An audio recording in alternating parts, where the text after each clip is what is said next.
지난주 복습 잠깐 해볼까요? 여러분 잘 들으셨으리라 생각하는데, 갈라디아 그러면 갈라디아는 지방을 말합니까? 도시를 말합니까?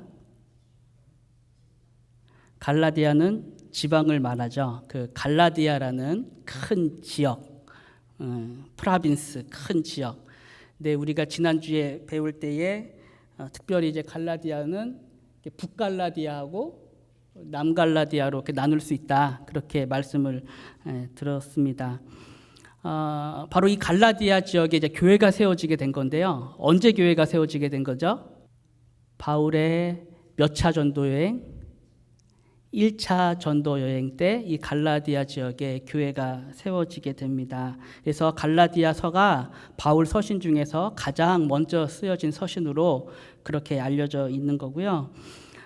물론 이제 지난주에도 들으셨지만, 만약에 이 갈라디아서를 이제 그거는 지금 제일 처음에 썼다는 거는 이 갈라디아서를 이제 남갈라디아 지역에 있는 교회에게 전한 서신으로 생각했을 때 이제 가장 처음에 쓴 서신으로 생각하는 거고, 만약에 이제 북갈라디아 지역에 있는 교회에게 썼다고 생각하면 연대가 더 후대로 가서 제 3차 전도 여행 중반쯤에 썼다고 이렇게 생각할 수 있는데, 우리는 보통은 이제 초기에 썼다고 대부분 많이 생각을 하고 있습니다. 1차 전도 여행은 바울 혼자 갔나요? 누가 갔죠? 같이? 바나바, 또 나중에 마가.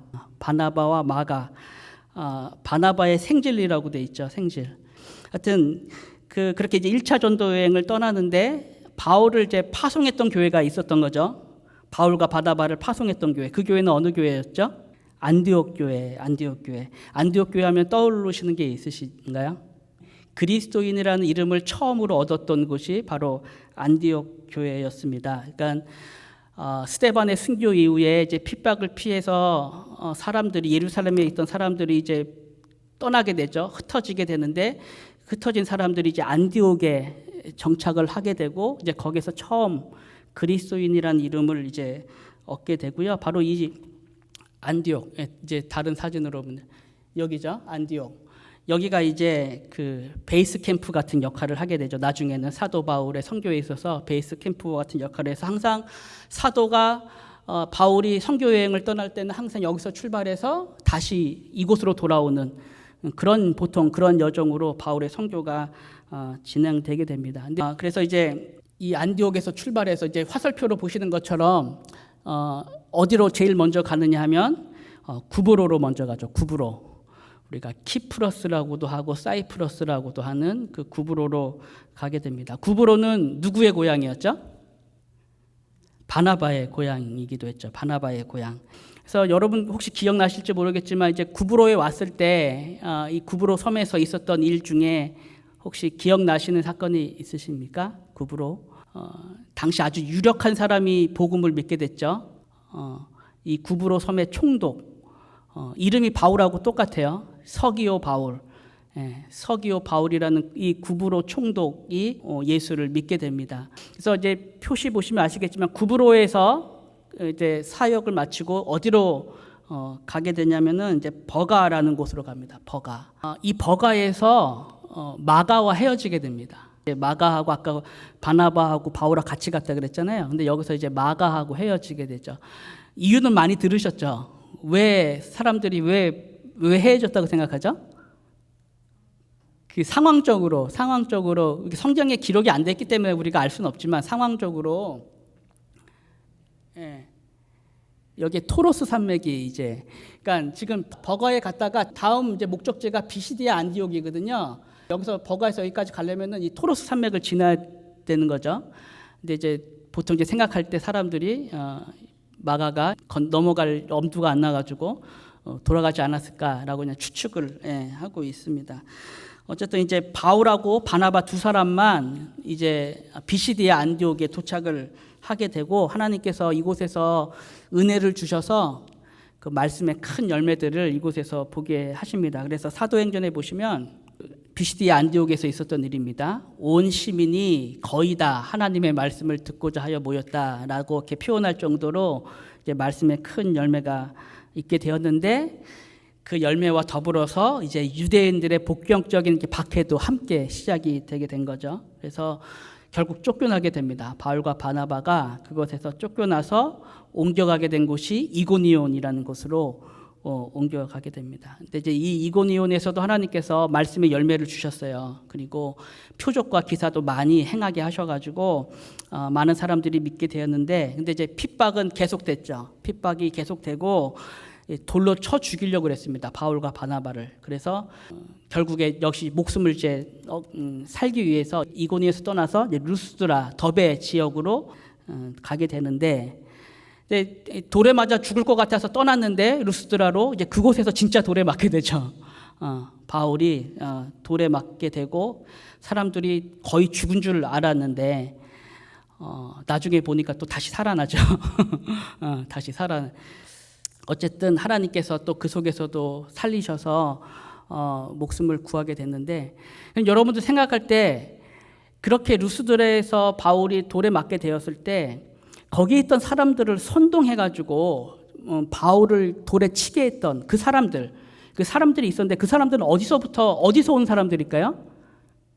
바로 이 전에 갔던 안디옥과 이고니온에 살던 사람들이 루스드라까지 내려와가지고 사람들을 선동해가지고 돌에 맞아 치게 했던 거죠. 그러니까 굉장히 대단한 열심으로 그렇게 그 일을 했던 겁니다.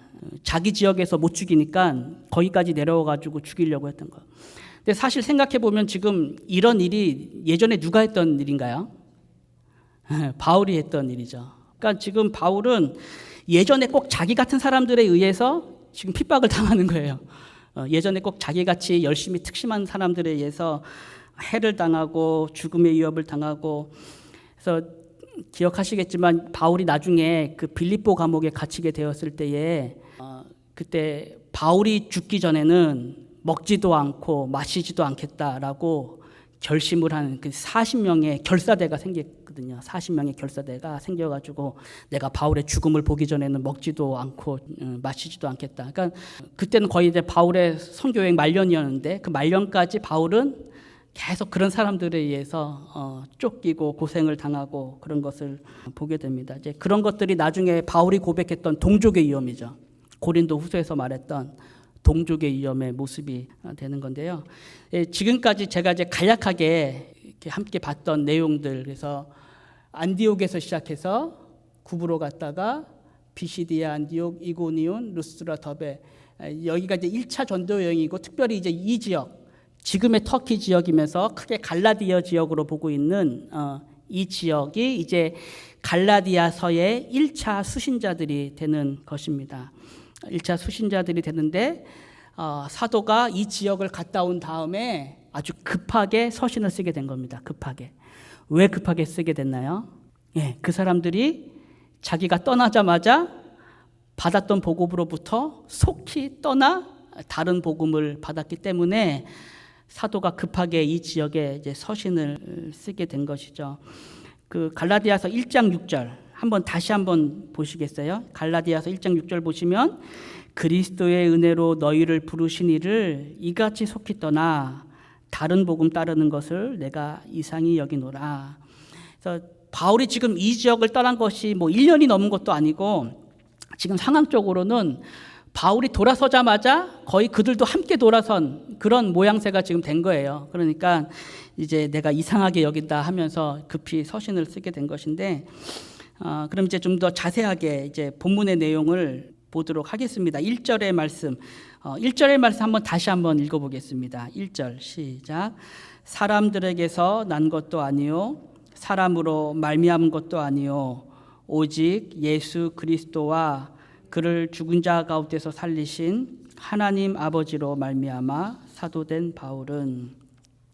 여러분들 바울 서신 많이 이제 보셨으니까 아시겠지만, 보통 서신서 맨 앞에는 등장하는 내용이 누구에게 보낸다, 뭐 누가 보낸다, 이제 이런 내용하고 간단한 인사가 있게 되는데, 지금 갈라디아서는 첫 절부터 변증이 있게 되는 거예요. 변증. 사람들에게서 난 것도 아니고 사람으로 말미암은 것도 아니고. 지난주에 배우셨잖아요. 이건 왜 이렇게 바울이 썼죠? 바울의 사도성에 대한 공격이 있었기 때문이죠. 너 진짜 사도 맞냐?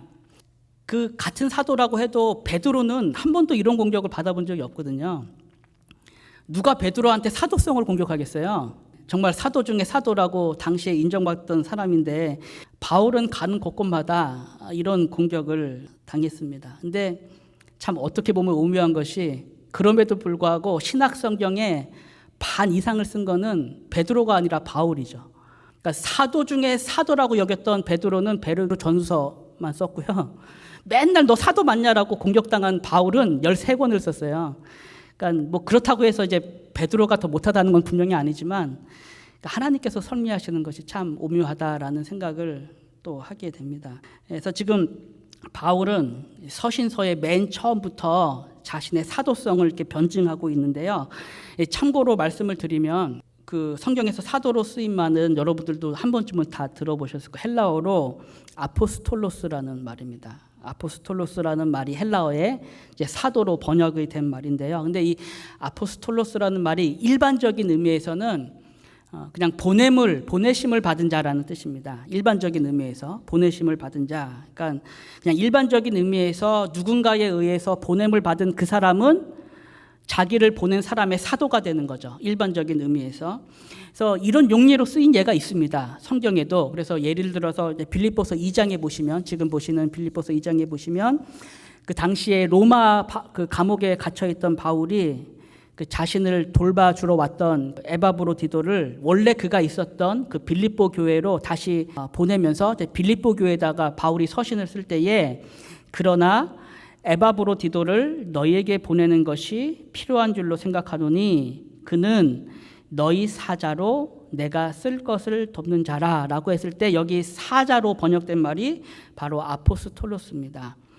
그러니까 에바브로디도가 빌립보 교회로부터 보내심을 받았다라는 의미에서 아포스톨로스라는 말을 쓴 것이고 그런 점에서는 사도라고도 번역할 수 있지만 한글 성경에서 번역할 때 그 예수님께서 세우신 사도들과 구분을 짓기 위해서 사자라는 단어를 쓴 거고요. 그래서 NIV 같은 경우에는 메신저라는 말로 그렇게 번역을 했습니다.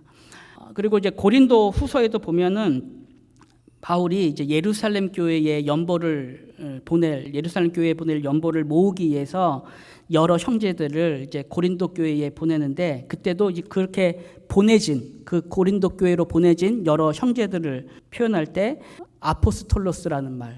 근데 여기서도 이제 사도와 구분짓기 위해서 사자로 번역한 것입니다. 근데 같은 아포스톨로스라는 말을 쓴 것인데, 근데 지금 갈라디아서에서 바울이 자신을 사도라고 말했을 때는 지금 이러한 일반적인 의미에서의 아포스톨로스가 아니라 예수님께서 친히 부르사 세우신 그 특별한 직분으로서의 사도를 말하는 겁니다. 그래서 에베소서의 말씀처럼 너희는 사도들과 선지자들의 터 위에 있다라고 했을 때 그 사도를 얘기하는 거죠. 그래서 사도직은 전수가 안 돼요. 그죠? 사도가 죽으면 그 직분도 함께 사라집니다. 바울이 디모데를 엄청 사랑했잖아요. 디모데를 아끼고 아들이라 부르면서 신뢰하고 했지만 바울이 죽기 전에 디모데에게 내가 나의 사도직을 너에게 주노라 하지 않았어요. 사도직은 그냥 그것으로 끝나는 거예요. 그 이유가 1절에 있는 것처럼 사람들에게서 난 것도 아니고 사람으로 말미암은 것도 아닌 오직 예수 그리스도와 그를 죽은 자 가운데서 살리신 아버지 하나님으로부터 받아 세워진 것이기 때문에 그런 거죠. 그래서 바울이 지금 자신의 사도직에 대해서 변증하는 것은 섭섭함을 말하는 것이 아니라 이 사도직처럼 내가 전한 복음도 사람으로부터 난 것도 아니요, 사람으로 말미암은 것도 아니요, 오직 그리스도와 그를 죽은 자 가운데서 살리신 아버지 하나님으로부터 받은 복음이라는 것을 말하기 위해서 첫 절부터 변증을 했던 그런 것입니다. 그래서 갈라디아서의 목적 자체가 그렇습니다. 갈라디아서의 목적 자체가 그렇게 너무나도 속히 복음에서 떠난 그 성도들에게 내가 하나님으로부터 받은, 그리스도로부터 받은 이 복음 외에는 다른 복음은 없다라는 것을 하나하나 논증해 가는 그런 내용이 갈라디아서의 이제 내용이 되는 것인데요. 그래서 이제 2절에 보시면 함께 있는 모든 형제와 더불어 갈라디아 여러 교회들에게. 그러면 이제 여러분들 어떤 교회들이 떠오르시는 거죠? 비시디아 안디옥, 이고니온, 루스드라, 더베 이런 교회들이 이제 떠오를 수가 있는 거죠. 예. 이런 지역의 교회들에게 편지를 쓴다라고 말하는 것이고, 그 다음 3절에서 우리 하나님 아버지와 주 예수 그리스도로부터 은혜와 평강이 있기를 원하노라, 그렇게 간구합니다. 이것도 참고로 말씀드리면 지금 시작한 3절부터 5절까지는 그러니까 헬라어 원문에서는 한 문장으로 되어 있습니다. 3절부터 5절까지가 한 문장.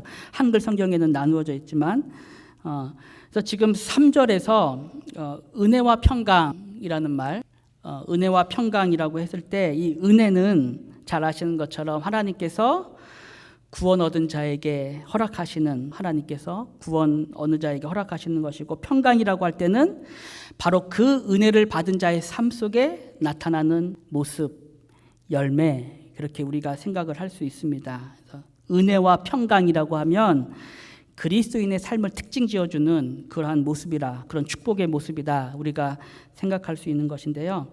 그렇게 이제 3절에서 은혜와 평강으로 시작한 내용이 그 문장을 닫는 마지막 5절에 가서는 영광이 그에게 세세토록 있을지어다 해서 바로 우리에게 허락하신 그 은혜와 평강이 마지막에는 하나님의 영광으로 끝마치는 그런 내용으로 우리가 볼 수 있는 거고요. 그런 점에서 가운데 있는 4절의 말씀은 과연 그 일이 어떻게 이루어지는가, 그렇게 우리에게는 은혜와 평강이고 하나님께 영광이 되는 그 일이 무엇으로 가능케 되었는가, 그 내용이 4절에 있습니다. 4절의 말씀 한번 같이 다시 읽어볼까요? 4절 말씀. 그리스도께서 하나님 곧 우리 아버지의 뜻을 따라 이 악한 세대에서 우리를 건지시려고 우리 죄를 대속하기 위하여 자기 몸을 주셨으니, 바로 이 은혜가 그의 백성에게는 은혜와 평강을, 그리고 하나님께는 세세토록 영광을 돌리는 그러한 일로 나타나게 된 것이고요. 이제 그런 점에서 4절의 말씀은 짧지만 복음의 핵심 내용을 잘 보여주는 말씀이라 그렇게 우리가 생각할 수가 있습니다. 그 4절 첫 시작에 그리스도께서 하나님 곧 우리 아버지의 뜻을 따라 라고 했을 때는 우리 구원의 주체가 누구이심을 분명하게 우리에게 보여주는 것입니다. 아버지의 뜻을 따라 그리스도께서 이루신 구원, 그것이 바로 저와 여러분에게 허락한 바로 그 구원을 말하는 것인데요. 우리는 말씀을 가졌지만 항상 내가 인식하는 것으로부터 나의 구원을 생각하고 복음을 생각하기가 너무나 쉽습니다. 내가 경험했던 것, 또 내가 생각했던 것에 따라서 복음에 대한 이해, 구원에 대한 이해를 다르게 할 때가 많이 있는데, 그런 점에서 우리가 복음이라고 할 때도 그 복음에 가진 객관성을 아는 것이 상당히 중요합니다. 왜냐하면 그것이 진정 우리의 믿음의 내용이 되기 때문에 복음의 객관성을 아는 것이 중요한데, 그 객관성, 복음의 객관성과 관련해서 루터가, 여러분 잘 아시는 루터가 이런 말을 했습니다. 복음은 우리 자신 밖에서 일어난 일이다, 이렇게 말했습니다. 지금 이 내용이 좀 들어오시나요? 복음은 우리 자신 밖에서 일어난 일이다. 그러니까 하나님께서 저와 여러분들에게 허락하신 구원은 그 은혜가 우리 속에 나타나기 이전에 이미 우리 밖에서 그리스도를 통하여 온전히 이루신 것임을 아는 것에 있다라고 말하는 것입니다. 그러니까 우리가 하나님의 구원을 생각할 때 우리가 먼저 생각하고 바라봐야 할 것은 내가 경험하고 또 내가 생각하는 것 그 이전에 예수 그리스도께서 아버지의 뜻을 따라 나 같은 죄인을 위해서 골고다 언덕에서 이루신 그 온전하고도 영원한 속죄의 사실을 온전히 믿고 바라보는 것에 믿음의 객관성이 있는 것이고 복음의 참된 내용이 있는 것이다 라는 것을 이제 루터 같은 신학자는 이렇게 표현한 것입니다. 복음은 우리 자신 밖에서 일어난 것이다. 그러니까 복음이 가진 객관성을 우리로 생각하게 하는 것이죠. 지금 이런 내용 자체가 우리에게 알려주는 중요한 내용은 우리의 구원이 얼마나 하나님께 속해 있고 하나님께서 주도하시는 일인가를 우리로 하여금 다시 한번 기억하게 하는 것입니다. 얼마나 하나님께 속했고 하나님께서 주도하시는 일인가. 여러분들이 믿고 있는 내용들을 가끔씩 생각해 보세요. 내가 뭘 믿고 있나? 하나님이 천지를 창조하셨대요. 근데 이제 요즘 우리가 주일마다 그 하나님의 천지 창조에 대해서 주일마다 항상 고개 끄덕이면서 그 말씀을 듣고 있잖아요. 그렇지. 하나님이 천지를 창조하셨지. 하나님의 형상으로 우리를 만드셨지. 그 내용에 우리가 늘 고개 끄덕이면서 듣고 있고, 예수님께서 2000년 전에 골고다 언덕 십자가에서 죽으신 사건, 그 2000년 전에 예수라는 분이 거기서 죽은 게 나와 무슨 상관이 있다고 우리가 십자가를 바라볼 때마다 거기서 나의 죄를 생각하고 나를 위해서 죽으신 예수님께 감사하는 그런 마음을 갖게 되는지, 그게 어떻게 저와 여러분들의 삶 속에서 일어나게 되었는지 생각하면 정말 우리의 믿음의 주체는 내가 아니라 나를 이끄신, 아까 우리가 찬양에도 했지만 너 하나님께 이끌려, 너 하나님께 이끌려 우리를 이끄신 그 하나님의 은혜라는 것을 우리가 알게 되죠. 이런 거는 진짜 누가 설명한다고 해서 믿는 게 아니잖아요. 죄송한 말씀이지만 한 목사님이 아니라 한 목사님 할아버지가 와서 우리에게 설득한다고 해도 그 설득 때문에 믿을 수 있는 내용이 절대로 아니에요. 아버지께서 내게 주신 자가 아니면 아무도 나에게 올 수 없다라고 하나님께서 성경에 분명히 말씀하고 있습니다.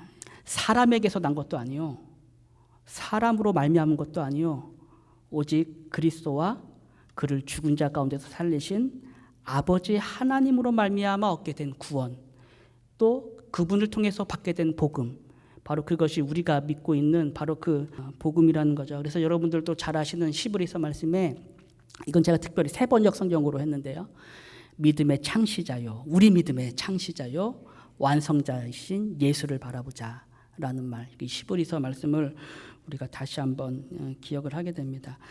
그래서 그 다시 본문 4절 말씀으로 돌아가셔서 보시면, 이 특별히 4절에는 우리를 구원하신 목적이 표현되어 있어요. 우리를 구원하신 목적, 그리스도께서 하나님 곧 우리 아버지의 뜻을 따라서 이 악한 세대에서 우리를 건지시려고 우리 죄를 대속하기 위하여 자기 몸을 주셨다, 그렇게 말하고 있습니다. 우리로 하여금 이 땅에서 천국 백성으로 살면서 이세와 질서와 가치관에 거슬러 사는 그런 삶을 살게 하시기 위해서 우리를 건지셨다. 이게 진정한 의미에서 이 세상에서 성도가 천국을 경험하는 삶입니다. 그러니까 우리가 죽어서 장차올 나라에서 천국을 경험하는 것도 너무나 귀한 일이지만, 아직 죄가 있고 여전히 사탄의 권세가 그 힘으로 작용하고 있는 이 세상에서 건지심을 받아가지고 하나님의 나라를 이 땅에서 경험하고 사는 것도 우리에게는 너무나 큰 은혜인 거죠. 바로 우리 천국 백성이라는 것은 바로 그러한 삶을 사는 백성을 천국 백성이라 말하는 것인데요. 이렇게 해서 이제 5절까지, 지금 5절까지 대략적으로 살펴봤는데요. 대략 이제 인사가 맞춰지게 되면 이제 보통의 서신서에는 감사가 나옵니다. 여러분들이 이제 바울의 다른 서신들을 보면 이게 인사가 맞춰지면 보통은 감사가 나오는데, 그래서 뭐 너희를 생각할 때마다 내가 하나님께 감사한다, 뭐 이런 얘기도 나오고, 데살로니가 교회 같은 경우에는 너의 믿음의 소문이 온 아가야에 들린다 이러면서 또 막 감사를 하고, 그런 내용이 이제 주로 나타나는데, 이 갈라디아서에는 그런 감사가 없습니다. 대신 나 충격 먹었다 이런 얘기는 나오죠. 그러니까 우리가 처음에 봤던 6절이잖아요. 그리스도의 은혜로 너희를 부르신 이를 이같이 속히 떠나서 다른 복음 따르는 것을 내가 이상히 여긴다. 지금 사도가 말하고 있는 이 다른 복음을 한마디로 말하면 그리스도의 은혜 위에 행위를 덧붙여야 한다라는 가르침이었습니다. 이건 지난주 여러분들 이미 배우셨죠. 그래서 다른 복음이라 했을 때는 한마디로 정의하면 그리스도의 은혜 위에 뭔가를 덧붙여야 한다, 행위를 덧붙이는 그러한 가르침을 말합니다.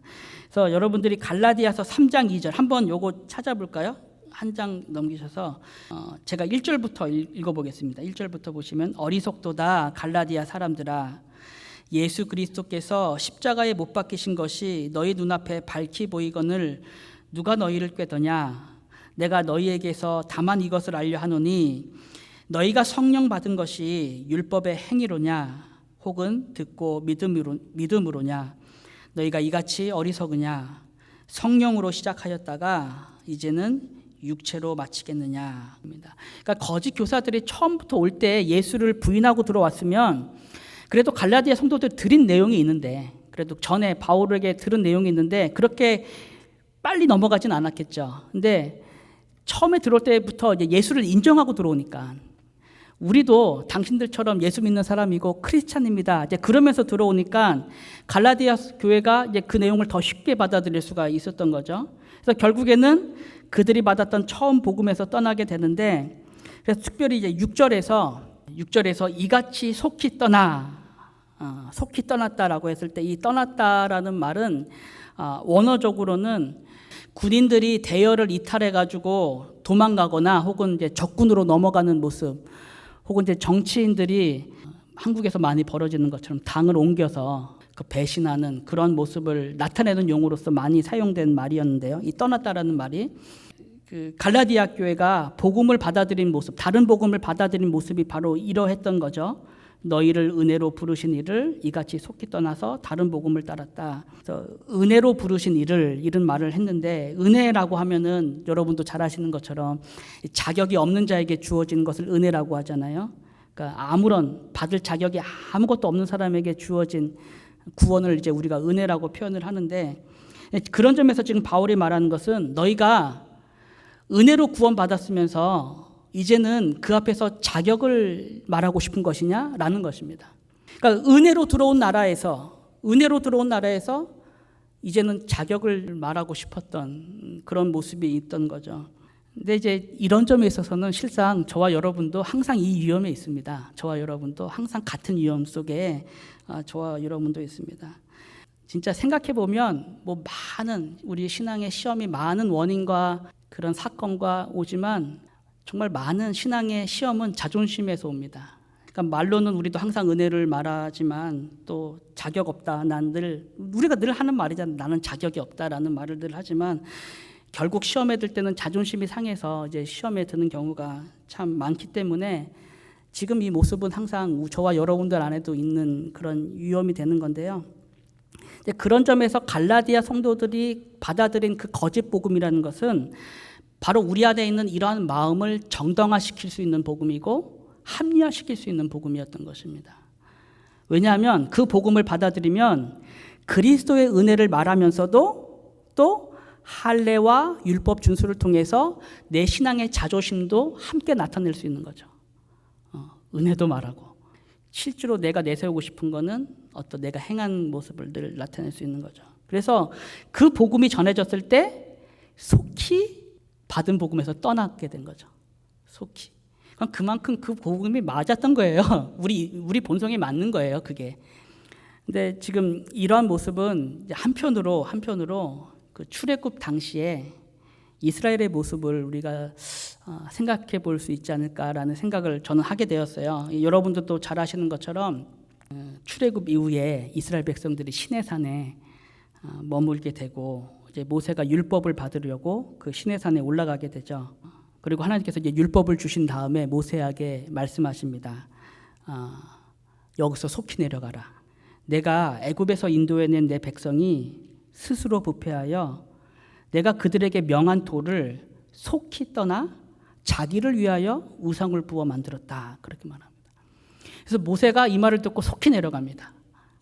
속히 내려가서 이제 이스라엘 백성들을 봤을 때 그 다음 16절 말씀에 보면 내가 본즉 너희가 너희 하나님 여호와께 범죄하여 자기를 위하여 송아지를 부어 만들어서 급속히 여호와의 명하신 도를 떠났다. 그렇게 말하고 있죠. 이스라엘 백성들이 시내산에 있을 때, 호렙산에 있을 때 그 불 가운데서 들리는 여호와의 음성이 너무 두려워서 모세에게 말하잖아요. 하나님이 우리에게 직접 말씀하지 않게 해주십시오. 간청을 합니다. 그래서 모세가 올라가잖아요. 올라갔는데 그 올라갔던 모세가 더디 내려온다는 이유로 지금 보시는 말씀처럼 급속히 자신들이 받은 명에서 떠나 우상을 만들었던 그 모습이 흡사 지금 갈라디아 교회에서 보이는 그 모습과 이렇게 오버랩되는 그런 것을 보게 되는 거죠. 그러니까 갈라디아 교회 교인들이 생각했을 때 바울로부터 복음을 받았잖아요. 은혜의 복음을 받았잖아요. 근데 은혜를 받은 건 좋은데 은혜만 말하니까 왠지 불안한 거예요. 은혜만 말하니까 여러분도 혹시 그럴 때 있지 않으세요? 은혜를 받은 건 좋은데 은혜만 말하면 왠지 불안한 마음이 들 때가 있죠. 근데 지금 다른 복음을 전하러 온 그 형제들, 성경에는 거짓 형제들이라고 말하지만 그들이 봤을 땐 똑같은 형제일 수 있어요. 우리도 예수 믿는다고 말하니까 아까 가만히 들어온 형제라고 말하잖아요. 가만히 들어온 형제. 근데 그 사람들이 말한 것은 은혜를 말하면서 은혜도 당연히 은혜고 할례도 행하라. 할례도 행하고 율법도 지켜라. 그러면은 내 구원이 좀 더 확실해지는 것 같은 느낌이 드는 거죠. 은혜도 있고 내가 하는 것도 있으면 더 확실해지는 그런 마음을 갖게 되는 거죠. 더군다나 예수만 말하면 우리가 신앙생활할 때 내세울 게 없잖아요. 예수만 하면은 물론 예수를 자랑하면 되지만 예수만 믿으면 자랑 내세울 게 없는데 지금 율법도 말하고 할례를 하면은 이제 예수도 말하면서 내가 내세울 것도 있게 되는 거죠. 이게 우리 본성하고 참 잘 맞는 복음인 거죠. 우리 본성하고. 그 복음을 받았을 때 저들의 마음이 속히 그들이 받았던 처음 복음에서 떠나게 된 것인데 바로 그 앞에서 사도가 아주 단호하게 얘기하는 것입니다. 누구든지 너희가 받은 것 외에 다른 복음을 전하면 저주를 받을 것이다. 또 말합니다. 우리나 혹은 하늘로부터 온 천사라도 우리가 너희에게 전한 복음 외에 다른 복음을 전하면 저주를 받을 것이다. 이렇게 얘기합니다. 그건 복음을 받는 사람도 마찬가지죠. 복음을 전한 사람뿐만 아니라 그 복음을 받은 사람도 마찬가지입니다. 그러니까 아까 보셨지만 그 옛날 모세가 그 하나님의 명하신도를 너무나도 신속히 떠나서 우상을 만들었던 그 백성들 앞에 돌판을 내던지는 마치 그러한 심정으로 바울이 지금 엄중하게 교회 앞에 경고하는 것입니다. 다른 복음을 전하면 그것을 받으면 저주가 임할 것이다. 그렇게 결론적으로 지금 사도가 다른 복음이라고 했을 때 그것은 단지 부족한 복음이라는 의미에서의 다른 복음이 아닙니다. 좀 결핍되어 있다라는 의미가 아니라 결코 복음일 수 없는 교훈이다라는 의미에서 다른 복음입니다. 조금 교정이 조금 엇나가서 야, 이 부분은 너희가 받았는데 이 부분은 좀 교정이 필요하구나. 내가 교정해 줄게라는 게 아니라 반드시 저주가 따르게 될 그러한 교훈이다라고 말하는 거예요. 굉장히 엄중한 표현입니다. 굉장히 엄중한 표현. 반드시 하나님의 저주가 따르게 될 그런 거짓 교훈이다라고 말하는 거죠. 하나님의 구원에 있어서 그리스도의 공로 위에 무엇이라도 더할 것이 있다고 말하든가 뺄 것이 있다고 말하던 모든 교훈들은 그것이 아무리 복음이라는 말로 치장되었다 할지라도 심지어 천사가 와서 전해준 것이라 할지라도 결코 복음일 수 없다라고 분명히 사도가 얘기하는 것입니다. 여러분들이 지금 이렇게 말씀을 배우는 것은 그 분별이 저와 여러분들에게도 있기를 원하는 것입니다. 그 분별이 과연 무엇이 다른 복음인가? 분별할 뿐만 아니라 목적은 그 분별된 복음으로 살게 하기 위한 거죠. 우리는 늘 분별해서만 끝나기 쉬운데 항상 그 목적이 있는 거죠. 그 분별될 복음 안에서 또 복음으로 살게 하시기 위해서 우리에게 이러한 복음을 말하는 것입니다. 지난 그 2000년 교회 역사 속에서 교회를 흔들고 무너뜨린 것이 무엇이었나? 2000년 교회 역사 속에서 교회를 흔들고 무너뜨린 것이 무엇이었냐라고 했을 때는 그것이 결코 외부로부터 왔던 핍박이 아니었다는 것을 우리가 역사를 통해서 알게 됩니다. 심지어 이런 핍박이 있었을 때도 오히려 복음은 더 전해졌고 교회는 더 든든히 서게 되는 그런 내용을 우리가 보게 됩니다. 근데 이것은 성도 개인의 삶에도 마찬가지예요. 우리의 삶 속에도 우리 개인의 삶 속에도 참 성도라면 고난이 오고 어려움과 환난이 찾아오면 정말 하나님의 돌보심 안에 있는 백성들은 그 일 속에서 나와 내 가정이 하나님께 더 가까이 가는 일을 반드시 경험하게 됩니다. 신앙적으로 더 단단해지고 성숙하게 되는 일을 정말 하나님의 백성이라고 한다면 그 일 속에서 반드시 경험을 하게 되죠. 찬송가 중에 큰 물결 일어나 나 쉬지 못하나 이 풍랑 인연하여서 더 빨리 갑니다. 너무 가사를 너무 잘 쓴 것 같아요. 어떻게 그걸 그렇게 표현했는지 몰라요. 큰 물결 일어나 나 쉬지 못하나 이 풍랑 인연하여서 더 빨리 갑니다. 이게 성도의 삶에는 반드시 있게 돼 있어요. 성도의 삶에는. 근데 문제는 그렇게 외부로부터보다는 안에서 생기는 문제가 많죠. 안에서 내 안에 있는, 우리 안에 있는 복음이 점점 흐릿해지고 불명확해지고 그 본질을 잃어가고 내 생각과 하나님의 말씀이 섞여버리고 내 바람과 하나님의 약속이 섞여버리는, 내 바람이 하나님의 약속이 되는 그런 일들이 이제 우리 가운데서 나도 모르는 사이에 이제 일어나게 되는 거죠. 그래서 이제 흔히 말하는 명목상의 신자들이 생기는 경우가 생기게 됩니다. 나미널 크리스천이라고 그러는데 명목상의 신자들, 이름만 가지고 있는 신자들이 많이 있게 되는데, 이 명목상의 신자들, 제가 이렇게 말하면 사실 저도 그렇고 여러분들도 그렇고 그게 나라고 생각하기는 쉽지 않아요. 그 명목상의 신자들이 내 구역에는 분명히 있는 것 같은데 나라고는 결코 생각하기가 쉽지가 않습니다. 근데 생각해 보십시오. 저와 여러분들의 삶에 복음이 주는 은혜와 영광이 점점 흐려져 가고 나의 삶과 내가 주일에 와서 드리는 예배가 점점 나누어지고 있다고 한다면 저와 여러분들이 바로 그러한 모습의 신자일 수도 있다는 것입니다. 그건 우리가 늘 생각을 해야 되는 것이죠. 그런 점에서 이제 갈라디아서는 지금 우리에게 필요한 복음의 메시지입니다. 단순히 2000년 전에 아까 우리가 봤던 갈라디아 지역에 있던 성도들에게만 필요한 말씀이 아니라 지금 우리에게 필요한 복음의 메시지고, 그들을 돌이키게 했던 메시지일 뿐만 아니라 다시 한번 저와 여러분들을 복음으로 돌이키게 하는 그러한 메시지입니다. 지난주에 한 목사님이 팀 켈러의 말을 인용하면서 복음은 기독교 신앙의 기초가 아니라 기독교 신앙의 전부다라는 말을 하셨어요. 팀 켈러의 말을 인용하면서 복음은 기독교 신앙의 기초일 뿐만 아니라 기독교 신앙의 전부다.